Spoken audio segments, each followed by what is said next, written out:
नमस्कार प्यारे विद्यार्थियों, आज हम इस क्लास के अंदर प्रश्नावली 4.1 द्विघात समीकरण का क्वेश्चन नंबर 2 को हल करने वाले हैं। इससे पहले वाले वीडियो के अंदर हमने क्वेश्चन नंबर फर्स्ट को पूरा का पूरा अच्छी तरीके से सॉल्यूशन कर लिया है। आज हम क्वेश्चन नंबर 2 का बिल्कुल नए सिरे से यानी 2024 और 25 के अनुसार क्वेश्चन नंबर 2 को सॉल्यूशन करने वाली हैं। यानी हम जितने भी क्लासें पढ़ेंगे वो नए सिलेबस के अनुसार पढ़ रहे हैं, तो आपको घबराने की बिल्कुल आवश्यकता नहीं है, क्योंकि पूरा का पूरा आपको नया कंटेंट मिलने वाला है। तो चलिए चलते हैं क्वेश्चन नंबर 2 को सॉल्यूशन करते हैं। क्या कहता है क्वेश्चन नंबर 2? देखिए कि निम्न स्थितियों को द्विघात समीकरण के रूप में निरूपित कीजिए। हमें स्थितियाँ दी गई है, यानी 1 नंबर पार्ट, ऐसे 4 पार्ट दिए गए। सबसे पहले पार्ट को हल करेंगे, ठीक है। इसके 4 पार्ट है क्वेश्चन नंबर 2 को, उनको हमें हल करने हैं। सबसे पहले नंबर पार्ट फर्स्ट को हल करेंगे, ठीक है। इसने कहा है निम्न स्थितियों को द्विघात समीकरण के रूप में निरूपित करना, यानी इस जो ये पार्ट दिए गए हैं, यानी जो इसका फर्स्ट पार्ट है, इसको एक द्विघात समीकरण के रूप में बनाना है। और जो विद्यार्थी इससे पहले वाली क्लास देख के आया है उसको अच्छी तरीके से पता है कि द्विघात समीकरण होती क्या है, द्विघात समीकरण को कैसे पहचानती हैं। हमने पूरा का पूरा अध्ययन उसके अंदर कर लिया है। क्या होती है? ax² + bx + c = 0 के रूप का समीकरण है, वो द्विघात समीकरण होता है। चलिए इसको हल करते हैं। इसका पार्ट नंबर कि एक आयताकार भूखंड का क्षेत्रफल क्या दिया गया है। ये देखो कोई आयताकार भूखंड है, ठीक है। ये कोई एक आयताकार भूखंड है जिसका क्षेत्रफल आपको कितना दिया गया है? जिसका क्षेत्रफल दिया गया है 528 मीटर स्क्वायर दिया गया है। 528 मीटर स्क्वायर दिया गया है। क्षेत्र की लंबाई मीटर में मानिए, ठीक है। इसने बोला गया है ना कि सेंटीमीटर में मानिए। जो भी आप लंबाई चौड़ाई मानेंगे वो मीटर में मानिए, ठीक है। लंबाई है वो चौड़ाई के दुगने से 1 अधिक है, तो भूखंड की लंबाई और चौड़ाई ज्ञात कीजिए। हमें सिर्फ इस भूखंड का क्षेत्रफल दिया गया है कि इसका पूरा का पूरा क्षेत्रफल 528 मीटर स्क्वायर है। हमें इसकी ये लंबाई ज्ञात करनी है, ये चौड़ाई ज्ञात करनी है और ये लंबाई ज्ञात करनी है। तो कैसे ज्ञात करेंगे? बिल्कुल आसान है, जो चीज़ दी है उसको लिख लेना। चलिए हल करते हैं। आपसे वादा करता हूँ कि एक भी क्वेश्चन है वो आपको रटने नहीं दूंगा, टोटल के टोटल आपको समझाऊंगा। देखिए सबसे पहले इस क्वेश्चन में दिया गया है कि आयताकार भूखंड का क्षेत्रफल कितना दिया गया है। क्षेत्रफल दिया गया है 528 मीटर स्क्वायर, ठीक है। 528 मीटर स्क्वायर क्षेत्रफल। अब ये जो क्वेश्चन कहेगा ना, देखिए हमें सिर्फ नकल मारनी है, उसके अलावा कुछ नहीं करना। इसने कहा कोई एक आयताकार भूखंड है, उसका क्षेत्रफल 528 मीटर स्क्वायर है, मैंने लिख लिया। अब ये कहता है कि क्षेत्र की लंबाई चौड़ाई के दुगने से 1 अधिक है। किससे अधिक है? तुलना कर रहा है चौड़ाई से, कि जो इसकी लंबाई है ना ये वाली, वो इसकी चौड़ाई का अगर दुगना कर दूं और उसमें एक और जोड़ दूं तो उसके बराबर है। यानी अगर मुझे इसकी चौड़ाई पता हो जाए तो मैं इसकी लंबाई भी ज्ञात कर। जैसे कि मान लो कि किसी का नाम पंकज और किसी का नाम सुनील है, तो मैं कहूँ कि पंकज की लंबाई है वो सुनील के 1.5 गुने के बराबर है। तो अगर मुझे सुनील की लंबाई पता होगी तो ही मैं पंकज की लंबाई बता सकता हूँ, ठीक। तो आपको इस क्वेश्चन में सिर्फ एक बात ध्यान रखनी है कि क्षेत्र की लंबाई किससे तुलना कर रही है? चौड़ाई के दुगने से 1 अधिक है, चौड़ाई से तुलना की जा रही है। यानी चौड़ाई अगर हमें पता हो तो हम लंबाई ज्ञात करें, जिससे तुलना की जा रही है उसको ही हमें मानना है। चौड़ाई के दुगने से बोला है तो चौड़ाई को हमें क्या मानना है? हमेशा जिससे तुलना की जा रही है उसे आपको अक्स मानना है, चौड़ाई के दुगने से। यानी यहाँ पे माना आयताकार भूखंड की चौड़ाई क्या है, आपको लिखना है पूरा का पूरा कि भूखंड की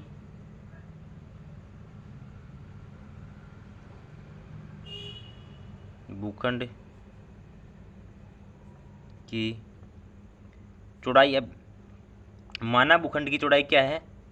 x मीटर है। ये मान रहे हैं, हमें फिक्स पता नहीं है और हमें कहा है कि आपको मीटर में मानिए। अब आपको भूखंड की चौड़ाई मिल गई। अब इसने बोला है कि क्षेत्र की लंबाई है, तो लंबाई क्या होगी? लंबाई इसने बोला है जो लंबाई है वो चौड़ाई कितना है वो लिख लो, x है। चौड़ाई के दुगने यानी x का दुगना 2x, चौड़ाई के दुगने से 1 अधिक है। 1 अधिक का मतलब +1 कर दो। ये किसका माना गया? लंबाई का। बस आपको इतना यहाँ तक फोकस रखना है, आगे सवाल में कुछ नहीं है। देखो भूखंड की चौड़ाई माना x मीटर है, इसने का लंबाई है वो चौड़ाई यानी x के दोगुनी यानी 2x से 1 अधिक है तो प्लस 1 कर दिया। ये लंबाई आ गई, ये चौड़ाई आ गई, ये क्षेत्रफल दिया गया है। अब आपको पता है कि आयत का क्षेत्रफल ज्ञात कर कैसे करते हैं। आयताकार भूखंड है तो आयताकार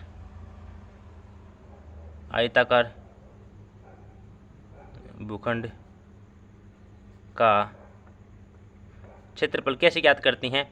आपको पता है कि आयताकार भूखंड का क्षेत्रफल क्या होता है, लंबाई गुणा चौड़ाई होता है। आयत का क्षेत्रफल क्या होता है, लंबाई गुणा चौड़ाई। तो यहाँ पे देखिए आयताकार भूखंड का क्षेत्रफल हम जानते हैं क्या होता है, लंबाई गुणा चौड़ाई, लेकिन आयताकार भूखंड का क्षेत्रफल तो हमें 528 मीटर स्क्वायर दिया है, तो इसकी जगह क्या लिख देंगे 528। देखिए दिया है आयताकार भूखंड का क्षेत्रफल, तो अब आप कहेंगे सर लंबाई गुणा चौड़ाई का क्या करें, तो लंबाई का मान हमारे पास है कितना है, लंबाई का मान है 2x प्लस 1 इंटू चौड़ाई का मान क्या है, चौड़ाई कितना x मीटर है। अब इसको हल करो, अगर आपको ये समझ में आ गया ना, आगे इक्वेशन तो बिल्कुल आसान बन जाएगी। देखिए हमें पता चल गया कि इसकी चौड़ाई x मीटर है, लंबाई दोगुने से 1 अधिक है। अब हमें मालूम है कि आयताकार भूखंड का क्षेत्रफल लंबाई गुणा चौड़ाई होता है, लेकिन आयताकार भूखंड का क्षेत्रफल हमें दिया गया है 528 और लंबाई गुणा चौड़ाई है, लंबाई का मान हमारे पास है 2x प्लस 1 और चौड़ाई का मान है x। ठीक है, तो यहाँ से इसको हल करते हैं। देखिए 528 x को 2x से गुणा करो, ये देखो ब्रैकेट में, इसका मतलब इसको पहले 2x से गुणा करना है फिर 1 से करना है। x को 2x से गुणा किया 2x स्क्वायर, फिर x को 1 से गुणा करो, प्लस है तो प्लस x। ठीक है, ये आ गया ना। अब देखो ये 2x स्क्वायर ऐसे का ऐसा, 2x स्क्वायर प्लस x है वो भी ऐसे का ऐसा, और ये 528 प्लस का इधर आएगा तो माइनस का 528 माइनस का, देखो ये 2x स्क्वायर ऐसे का ऐसा प्लस x और ये 528 इधर आएगा तो माइनस का 528 बराबर में 0। ये बन गई आपकी द्विघात समीकरण, इसे इक्वेशन नंबर फर्स्ट कह दो। ये है, क्या आपकी ये द्विघात समीकरण आपको दिखाई दे रही है। तो इसी प्रकार आपको इसे द्विघात समीकरण के रूप में निरूपित करना था। क्या आपको ये समझ में आ गया। आशा करता हूँ कि आप इस क्वेश्चन को समझ गए होंगे। बिल्कुल आसान से बारीक से समझाने का प्रयास किया। अगर फिर भी कोई भी अगर आपको ये लगता है कहीं मैं फास्ट बोल गया तो आप स्पीड कम करके देख लेना। अगर फिर भी आपको कहीं कमी दिखाई देती है तो आप कमेंट कर देना, उसका भी आपको सोल्यूशन मिल जाएगा। ठीक है, अब चलिए इसकी पार्ट नंबर 2 को सोल्यूशन करते हैं। तो ये रहा आपका पार्ट नंबर 2। क्या कहता है पार्ट नंबर 2, क्रमागत धनात्मक पूर्णांकों का गुणनफल 306 है, हमें पूर्णांकों को ज्ञात करना है। देखिए जितने भी क्वेश्चन आपको दिखाई देने में थोड़े अलग से फील हो रहे हैं, लेकिन जैसे जैसे आप इनको समझते जाएंगे तो वास्तव में आपको यकीन होगा कि ये तो दिखने में वैसे हैं लेकिन बिल्कुल ईजी है। अगर हम इनको कॉन्सेप्ट के साथ समझे तो मैथ बिल्कुल आसान है, और मैं आपकी खुद अपने मुँह से एक दिन ये बुला दूंगा कि मैथ से ईजी कोई सब्जेक्ट नहीं। लेकिन कंडीशन आप कुछ दिन मेरे साथ लगातार क्लासेस के अंदर प्रैक्टिस करना, उसके बाद आप बताना क्या वास्तव में मैथ हार्ड है। अगर जो बच्चा अच्छे से अपने मन से प्रैक्टिस करेगा उसके लिए तो हार्ड होगी नहीं, और जो मन मार कर पड़ेगा उसके लिए कुछ कर नहीं पाएंगे हम। ठीक है, क्योंकि देखिए जो एक टीचर होता है, जैसे कि ये आपने एक पढ़ा होगा फैक्ट है कि हाथी को नदी के पास ले तो जाया सकता है लेकिन उसे ज़बरदस्ती पानी नहीं पिलाया जा सकता। ठीक वही कार्य है कि आपको हम अच्छे से मेहनत तो करा सकते हैं, लेकिन आप पर भी निर्भर करता है, आपको कुछ मेहनत खुद भी करनी पड़ेगी। ठीक है, तो 2 क्रमागत धनात्मक पूर्णांकों का गुणनफल, इसने एक बात लिखी 2 क्रमागत। क्रमागत का मतलब क्या होता है कि क्रम में कहीं भी डिफरेंस नहीं आना चाहिए। ऐसे नहीं हो कि जैसे कि 1 ले लिया 1 2, एक के बाद 2 आता है, 2 के बाद 3, तो ये तो हो गया क्रमागत। लेकिन जैसे मैं कहूँ 1 के बाद 5 7, ये क्रमागत नहीं हुआ, बीच में अंतर आ गया, तो हमें क्रमागत लेने हैं, और वो भी कैसे, धनात्मक पूर्णांक। तो पूर्णांक होते क्या हैं, देखिए इसको हल करते हैं। पूर्णांक का मतलब होता है जैसे कि कोई भी x y z, हमें नहीं पता कि पूर्णांक कौन सा पूर्णांक है, इसकी फिक्स वैल्यू नहीं है। हमने माना कि कोई एक पूर्णांक माना, क्या माना कि माना पहला पूर्णांक,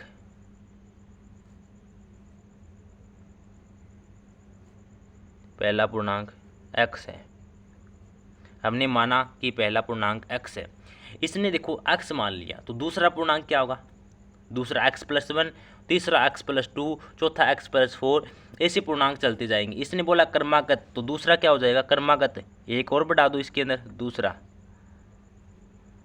पूर्णांक, ये x है तो इसके अंदर एक और जोड़ तो x+1 हो जाएगा दूसरा क्रमागत। क्रमागत बोला है, अन्यथा तो हम x+2 भी कर सकते थे, x+5 भी, लेकिन इसमें क्रमागत बोला है। अब इतना तो देखिए हमें नहीं पता था कि वो दो क्रमागत धनात्मक पूर्णांक कौन से है। हमने अपने मन से मान लिए कि माना पहला पूर्णांक x है, दूसरा पूर्णांक x+1 है। अब इसने बोला है कि दोनों पूर्णांकों का गुणनफल 306 है। ये दोनों पूर्णांक है, अगर इनका गुणनफल करें तो वो किसके बराबर आएगा, 306 के, यानी पहला पूर्णांक इंटू दूसरे पूर्णांक का गुणनफल, यानी x इंटू x+1 गुणनफल, यानी दोनों पूर्णांकों को गुणा किसके बराबर है, 306 है, यानी 306 के बराबर हमें क्या ज्ञात करनी है, पूर्णांक ज्ञात करनी है। देखिए ये आपको बिल्कुल अच्छे से समझ हो जाएगा। अब आपको लगता होगा कि सर आपने मान लिए, जैसे ही आपको ये लगता नहीं कि माना सर माना x, तो आपको लगता है कि ये सवाल तो हमसे नहीं होगा, लेकिन वास्तव में आपको अभी नहीं पता है कि x के पीछे का राज क्या है। जिस दिन आप x वाले सवाल से गए, मानो कि आप मैथ के अंदर अपना पड़ाव डाल चुके हैं और मैथ है वो आपको छोड़कर अब नहीं जाएगा, ठीक है। तो अब इनको गुणा करना, x को पहले x के साथ गुणा करो और फिर x को 1 के साथ गुणा करो। x को x के साथ गुणा किया, x स्क्वायर आ गया, फिर यहाँ पे प्लस है तो प्लस, x को 1 से गुणा किया, 1x आ गया। ये प्लस का 306 इधर आएगा तो माइनस का 306 बराबर में 0। क्या ये द्विघात समीकरण है, तो आपको लिखना है कि ये वास्तव में द्विघात समीकरण है, द्विघात समीकरण को संतुष्ट करती है। जो भी लिखना है वो लिख दीजिए, यही आपका आंसर हो जाएगा। ये लिख दिए द्विघात संतुष्ट करती है, और हमसे यही पूछा है क्या आपको इसको द्विघात समीकरण के रूप में निरूपित करना है। इसका पार्ट नंबर फर्स्ट और सेकंड क्या आपको समझ में आ गया तो प्लीज़ एक लाइक ज़रूर कर देना। चलिए इसकी पार्ट नंबर 3 पे चलते हैं। पार्ट नंबर 3 पे चलते हैं तो देखिए इसका पार्ट नंबर 3 क्या कहता है, समझिए बिल्कुल आसान तरीके से। क्या कहता है कि रोहन की माँ उससे 26 वर्ष बड़ी है, कि कोई रोहन नाम का लड़का है और उसकी माँ है उससे 26 वर्ष बड़ी है, ठीक है। हमें नहीं पता कि रोहन की आयु क्या है, लेकिन इतना ज़रूर पता है कि जितनी भी रोहन की आयु है उससे 26 वर्ष उसकी माँ है वो बड़ी है। उनकी आयु वर्षों में दी गई है, ना कि महीनों में। ये बताया गया, इसको ब्रैकेट के अंदर यही बताया गया है कि जो उनकी आयु वर्षों में, उनकी आयु का गुणनफल अब से 3 वर्ष पश्चात, यानी जैसे ही 3 वर्ष बीत जाएंगे तो उन दोनों की आयु का अगर गुणनफल किया जाएगा तो 360 हो जाएगी। तो हमें रोहन की वर्तमान आयु ज्ञात करनी है। अब आपके मन में एक सवाल आ रहा होगा कि सर इसके अंदर पूछा है कि वर्तमान आयु ज्ञात करनी है, लेकिन इसका जो क्वेश्चन हमने प्रारंभ में पढ़ा उसमें तो यही पूछा था आपको द्विघात समीकरण के रूप में निरूपित करना है। तो आपको इतना ही करना है कि द्विघात समीकरण को निरूपित करना है, लेकिन मैं यह भी बताऊंगा कि रोहन की वर्तमान आयु कैसे ज्ञात करते हैं, इसका मैं आपको बता दूंगा कि आप कहां से ज्ञात कर सकते हैं। अगर आपकी इच्छा है तो आप खुद कर लेना, लेकिन हमारा आंसर यहीं तक आएगा। देखिए सबसे पहले हमें नहीं पता कि रोहन की आयु क्या है। अगर रोहन की आयु पता चल जाए तो उसमें 26 वर्ष और ऐड कर देंगे, उसकी माँ की आयु पता चल जाएगी, ठीक है। तो देखिए हल करते हैं इसका। माना हमें नहीं पता है, जो जिसकी आपको कुछ भी नहीं पता हो ना उसको x मान लेना। माना रोहन की आयु x वर्ष है। हमें नहीं पता था कि रोहन की आयु क्या है, हमने मान लिया कि रोहन की आयु x वर्ष है।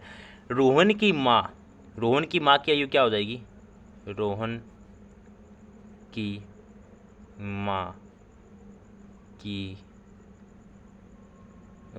माँ की आयु क्या हो जाएगी। अगर रोहन की आयु x वर्ष है तो रोहन की माँ की आयु क्या हो जाएगी, वो क्या है 26 वर्ष बड़ी है, यानी जितनी भी रोहन की आयु है उससे 26 वर्ष क्या है उसकी माँ बड़ी है। तो रोहन की आयु क्या है x है, तो x में 26 जोड़ दो, ये उसकी माँ की आयु है। अब क्वेश्चन में आगे क्या कहता है कि उनकी आयु उनकी आयु का गुणनफल, इन दोनों की आयु का गुणनफल अब से 3 वर्ष पश्चात। अब जो भी देखिए, ये तो अब उनकी वर्तमान आयु है, ठीक है। अब से 3 वर्ष पश्चात, यानी जैसे 3 वर्ष बीतेंगे, यानी ये भी 3 साल बड़ा होगा और इसकी माँ भी 3 साल बढ़ेगी। ये तो है नहीं कि रोहन बढ़ेगा उसकी माँ उतनी उम्र की रहेगी, यानी दोनों बढ़ेंगी। और जितनी दोनों की उम्र हो जाएगी 3 वर्ष पश्चात, जब उनका गुणनफल किया जाएगा तो उनका गुणनफल 360 होगा। ये बोलना चाह रहा है ये क्वेश्चन वाला। तो देखिए 3 वर्ष पश्चात, 3 वर्ष पश्चात रोहन की आयु क्या हो जाएगी, रोहन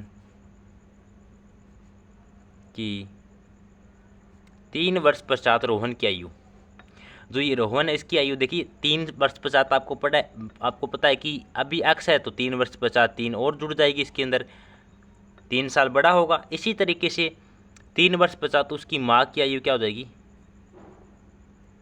माँ की आयु, उसकी माँ की आयु क्या है, x + 26 है। 3 वर्ष पश्चात यानी 3 और जुड़ जाएंगे, कितने हो जाएंगे, 26 और 3 29, यानी x + 29 वर्ष। यानी 3 साल बाद रोहन की आयु तो x + 3 हो जाएगी और उसकी माँ की आयु x + 29 हो जाएगी। और क्वेश्चन वाला बोलता है कि जब 3 वर्ष पश्चात इन दोनों का गुणनफल किया जाएगा, यानी x + 3 और x + 29, तो 360 के बराबर हो जाएगा। तो करो, 3 वर्ष पश्चात रोहन की आयु क्या है, x + 3, x + 3, और उसकी माँ की आयु क्या है, x + 29। इन दोनों का गुणनफल किसके बराबर हो जाएगा, 360 की। और यही आपका क्वेश्चन है वो पूरा फिनिश हो जाता है। लेकिन यहाँ से आपको सिर्फ गुणा करना है, जो हम पहले वाले वीडियो के अंदर करना सीख चुके हैं, ठीक है। आपको इस x का पहले इसके साथ गुणा करना है, यानी इसके साथ और फिर इसके साथ। इसी तरीके से 3 का x के साथ, फिर 29 के साथ। चलो करते हैं, x का गुणा x के साथ किया x², फिर x का गुणा 29 के साथ किया 29x, फिर 3 का गुणा x के साथ किया 3x, और 3 का गुणा 29 के साथ किया तो क्या आता है, 29 दूनी 58, 29 3 87, इधर क्या आएगा 360। अब इसको हल करो, x², 29 और 3 कितना हो जाएगा, 29 और 3 32, 29 और 3 32x हो जाएगा।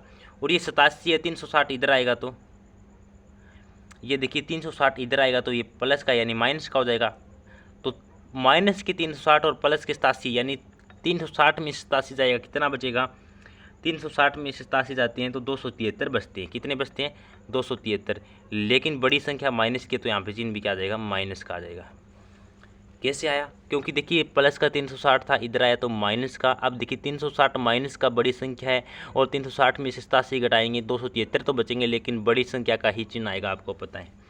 तो ये आपकी द्विघात समीकरण बन गई, और हमें यही तक बोला गया था क्वेश्चन कि आपको सिर्फ द्विघात समीकरण के रूप में निरूपित करना। लेकिन ये सवाल बड़े इंपॉर्टेंट है, आपको कंपटीशन सवाल में, कंपटीशन एग्जाम में इन सवालों को देखने को मिलता है। वेरी इंपॉर्टेंट सवाल है ये रोहन वाला, लगभग आपको 100% यकीन माना इसका इंपॉर्टेंट लगा लेना, आपको परीक्षा में भी देखने को मिलेगा, ठीक है। अब इसको हल कैसे करते हैं, देखिए ये समीकरण है x² + 32x - 273। अब इसको एक तो हम गुणनखंड विधि से हल करते हैं, यानी टुकड़े बनाकर, और एक इसको पूर्ण वर्ग बनाकर विधि से हल करते हैं। दोनों विधि आगे हम सीखने वाले हैं, तो आपको अभी भी जल्दबाजी नहीं करने वाले हैं, मैं आपको पूरा सिखाने वाला हूँ, ठीक है। तो अभी के लिए आप इतना ही छोड़ दीजिए, हमें क्वेश्चन में इतना ही बोला गया था, लेकिन जो गुणनखंड विधि है और पूर्ण वर्ग विधि जैसी हमारी नेक्स्ट एक्सरसाइज यानी 4.2 या फिर 4.3 के अंदर आती है तो हम वहाँ सीखेंगे, ठीक है। तो चलिए इसका पार्ट नंबर 4 भी देखते हैं।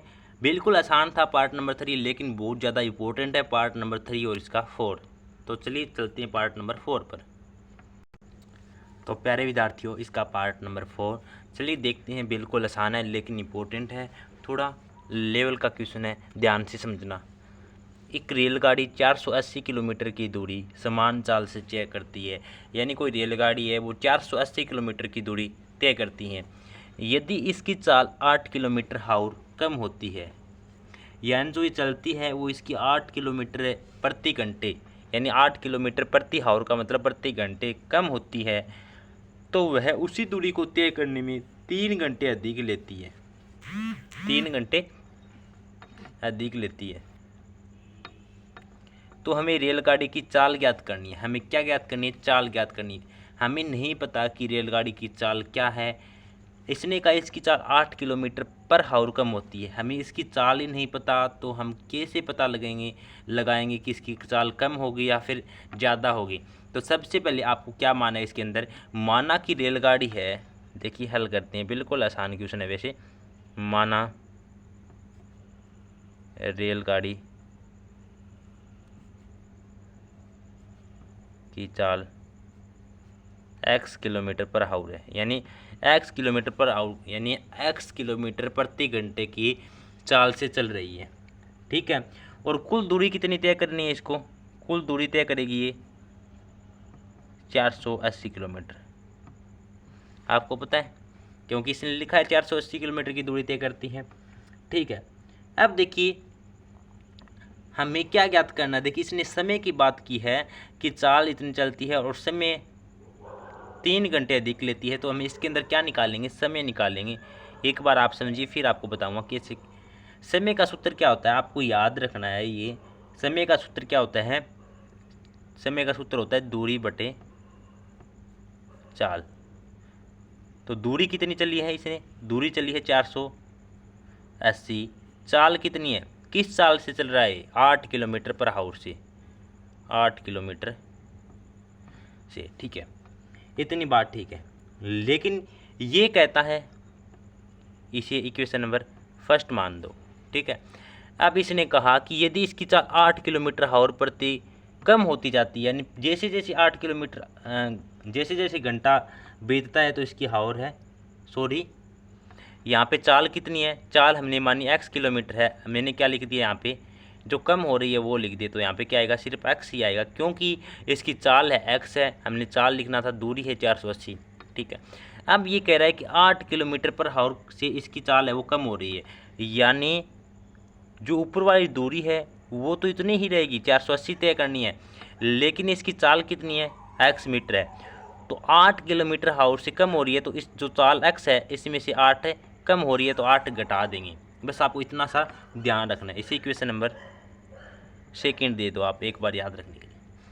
ये वो जब समय है जब समान चाल से रेलगाड़ी दूरी तय कर रही है और कोई भी चाल में डिफरेंस नहीं है, यानी कोई भी चाल में अंतर नहीं हो रहा है, कम या ज़्यादा नहीं हो रहा है, तब समय क्या है 480 बटे x, यानी दूरी बटा चाल।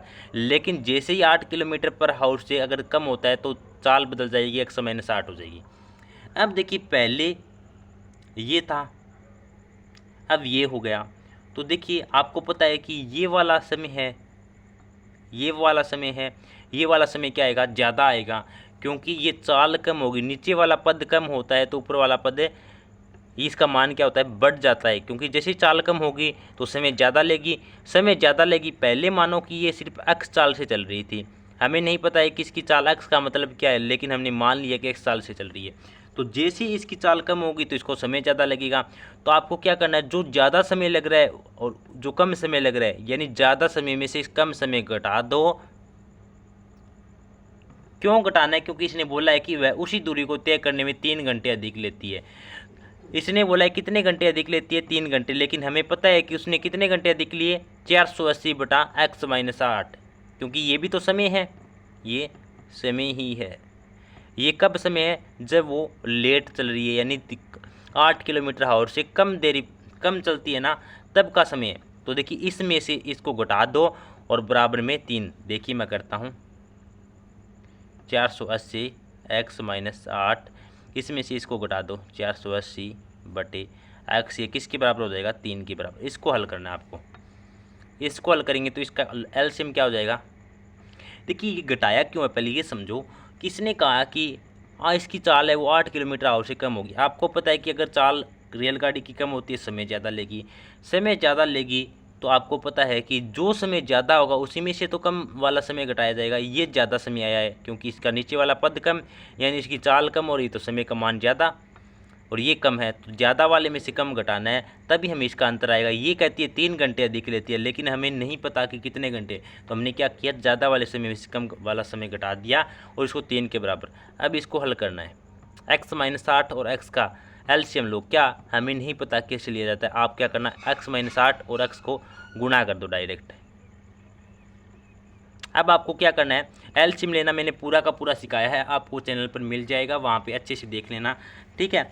इसका क्या कर दिया हमने, एलसीएम ले लिया, x माइनस 8 इंटू एक्स आ गया। अब देखिए जो इस साइड वाला x है इसको तो ऊपर वाले इससे गुणा कर दो, और जो x माइनस 8 है उसको 480 से गुणा कर दो।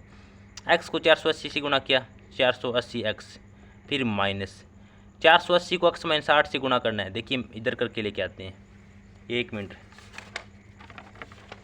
देखो माइनस का 480 है, इसको किससे गुणा करना है, x माइनस 8 से।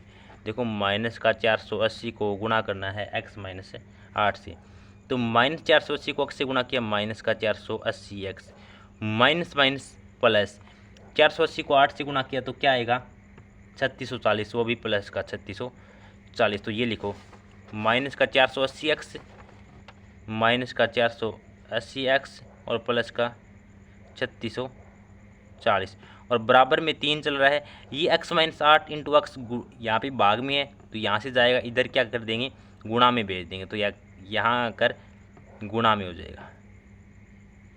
अब इसको हल करना है, आपके पास समीकरण निकल के आ जाएगी। ठीक है, 3 को x से गुणा करना है तो क्या आएगा, 3x, फिर माइनस है तो माइनस, 3 को 8 से गुणा करना है तो 3 8 24, और फिर ये x भी बच जाता है, x को x से गुणा किया x स्क्वायर, और x को 24 से गुणा किया x आ गया। इधर क्या चल रहा है, ये चल रहा है, यहाँ पे 480x है और यहाँ पे 24x है, 24x इधर आएगा तो कितना हो जाएगा, देखो पहले एक्स स्क्वायर वाला पद देखो, 300x स्क्वायर है, 3x स्क्वायर है ना, 3x स्क्वायर को यहाँ हल करते हैं। देखिए थोड़ी जगह कम है, आप समझने का प्रयास करना। 3x स्क्वायर है ना, तो 3x स्क्वायर का 3x स्क्वायर आ गया। अब ये माइनस का 24x इधर और ये 480x इधर आएगा तो प्लस का, ये सॉरी माइनस का, क्योंकि यहाँ पे 480x से, एक मिनट देखिए ये माइनस का 480x है और ये प्लस का 480x कट जाएंगे आपस में, तो यहाँ पे क्या बचेगा, माइनस में 24x बचेगा, और ये प्लस का 3640 इधर आएगा तो माइनस के 3640 और बराबर में 0। ये आपकी बन गई द्विघात समीकरण, यानी A X square plus B X plus C बराबर 0 के रूप का बन गया, और यही हमें बनाना था। देखिए क्वेश्चन थोड़ा अलग लेवल का है, आई होप कि आप समझ गए हों, लेकिन फिर वापस से रिपीट कर रहा हूँ क्योंकि मुझे पता है कि मेरे छात्र कैसे हैं, मैं उनको अच्छे तरीके से भली बातें जानता हूँ। अब उनको समझ में तो आ गया है, लेकिन कुछ न कुछ उनके मन में डाउट रह गया है, जो उनका दिमाग है वो मैथ की तरफ बोरिंग बनाने का प्रयास करेगा, लेकिन मैं ऐसा नहीं होने वाला हूँ। वापस से समझना क्या क्या सवाल में हुआ है, देखिए समझते हैं। एक रेलगाड़ी 480 किलोमीटर की दूरी से चल रही है, तो हमने माना चाल से तय करती है, तो इसकी चाल 8 किलोमीटर आवर से कम होती है, तो उसी दूरी को तय करने में 3 घंटे अधिक लेती है। तो हमें रेलगाड़ी की चाल ज्ञात करनी है। हमें नहीं पता कि रेलगाड़ी कितनी चाल से यानी कितनी स्पीड से चल रही है, तो हमने कहा माना रेलगाड़ी की चाल x किलोमीटर प्रति आवर है, दूरी कितनी तय करती है, 480 किलोमीटर। अब हमें इसने कहा कि 3 घंटे अधिक लेती है, यानी समय बता दिया कि 3 घंटे अधिक लेगी। कब लेगी, जब 8 किलोमीटर आवर से उसकी स्पीड कम होगी, यानी चाल कम होगी। तो हमने यहाँ से समय निकाला, समय का फार्मूला होता है दूरी बटा चाल। दूरी कितनी है, 480 तय करनी है, चाल क्या चल रही है, x किलोमीटर, लेकिन हमें पता चला है कि उसकी चाल तो 8 किलोमीटर कम हो रही है। तो हमने क्या कहा, 480 बटे x था, नीचे इसमें जो चाल है x उसमें से 8 घटा दिया। अब इसका देखिए x में से 8 घट रहा है, इसका मतलब क्या है, x में से 8 घट रहा है, यानी नीचे वाला पद छोटा हो रहा है, नीचे वाला पद छोटा हो रहा है, तो जो इस वाले समय का मान आएगा वो ज़्यादा निकल के आएगा। तो ज़्यादा वाले समय में से अगर कम वाले समय घटाएंगे तभी तो हमें अंतर मिलेगा। तो हमने ज़्यादा वाला समय में से कम वाला समय यानी ये घटा दिया, और हमारे पास अंतर कितना आया, इसने बोला अंतर 3 आया, लेकिन हमने दोनों को घटा दिया। जैसे ही हमने इसको सॉल्यूशन किया, इसका एलसीएम आया x माइनस 8 इंटू एक्स, हमने ले लिया x माइनस 8 इंटू एक्स, इसको आगे एलसीएम लेके हल कर दिया हमने। ठीक है, फिर जो भी इसको आपको आगे तो हल करना आता है। आई होप कि थोड़ा अलग लेवल का ज़रूर है, लेकिन जिस दिन हमने प्रैक्टिस करना स्टार्ट कर दी और मैथ को समझना स्टार्ट कर दिया, यकीन मानना मैथ बिल्कुल सरल है। देखिए ये आपको हार्ड क्यों लगता है, इसके पीछे का राज बता दूं, क्योंकि जो आपका बेसिक कॉन्सेप्ट है वो अभी तक क्लियर नहीं हो पाया है। जैसे कि आपको अभी एलसीएम नहीं लेना आया, ठीक है, जैसे कि अगर आपको ब्रैकेट का गुणा नहीं करना आता और एलसीएम नहीं लेना आता, ठीक है, तो अभी देखो मैं एलसीएम लेना नहीं सिखा, मैंने आपको यहाँ पे फटाफट बता दिया एलसीएम। ठीक है, अभी आपको एलसीएम लेना नहीं आया तो अब आपके लिए सवाल बोरिंग हो गया, ये सवाल हार्ड हो गया, लेकिन वास्तव में ये सवाल ईजी है। तो मैं नहीं चाहता कि आपके लिए सवाल हार्ड हो। तो ये अगर आप ये चाहते हैं कि सभी सवाल ईजी हो, तो आपको बेसिक कॉन्सेप्ट यानी बेसिक गणित के नाम से एक प्लेलिस्ट मिलेगी। उसके अंदर आपको सब कुछ समझाया हुआ है, प्लीज़ वो देख ले, वो बहुत ज़्यादा काम किया है, ठीक है। लेकिन अगर आपको पहले से आपको इन चीज़ों का ज्ञान है तो आप मत देखना, ठीक है। अगर आपको ये प्रश्न नंबर 2 समझ में आया है तो प्लीज़ ज़रूर बताना कमेंट करके।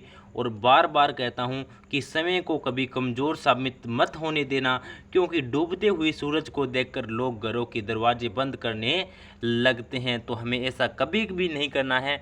हमें जो भी मैथ में सीखने को बोला जाएगा हम उसके लिए डटे रहेंगे और लगातार प्रयास करते रहेंगे, लेकिन सीखने से पीछे नहीं हटने वाले हैं।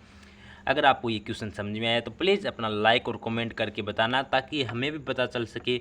और साथ में एक अपना प्यारा सा काम ये भी करना, अपने गांव और डिस्ट्रिक्ट का नाम लिखना, ताकि हमें पता चल सके कि जो ये वीडियो है वो कहाँ तक आप तक पहुँच जा रही है या फिर गरीब छात्रों तक पहुँचाई जा रही है। आप इतना काम जरूर करना। और अगर चैनल पर नहीं है तो चैनल को सब्सक्राइब कर लेना और जो पास में बेल आइकन है उसे प्रेस कर लेना, ताकि आने वाली सभी वीडियो का नोटिफिकेशन मिल सके और आपकी कोई भी वीडियो न छूट पाए। और आप लगातार अच्छे से मैथ की मेहनत करते रहें, प्रैक्टिस करते रहें और आप मैथ में एक जानदार एक अच्छे स्टूडेंट बन सके, ताकि आपको कोई ये न कह सके कि इसे तो मैथ नहीं आती। आप ये अपने अंदर बदलाव कुछ ही समय के अंदर देखने वाले हैं, लेकिन आपको प्रयास यानी प्रैक्टिस करते रहना है, प्रैक्टिस नहीं छोड़नी है। जिसने प्रयास करना नहीं छोड़ा वो सबसे अलग निकल गया मानो। तो चलिए, हमारा 4.1 पूरा का पूरा कंप्लीट हो गया है। हम मिलने वाले हैं 4.2 के साथ, अच्छे कॉन्सेप्ट के साथ लेके आने वाला हूं मैं 4.2 नेक्स्ट क्लास में। तब तक ले अपने स्वास्थ्य का ध्यान रखना और अपनी पढ़ाई को लगातार निरंतर बनाए रखना और अपने सपनों पर कामयाबी के लिए लगातार मेहनत करते रहना। इसी के साथ जय हिंद, जय भारत।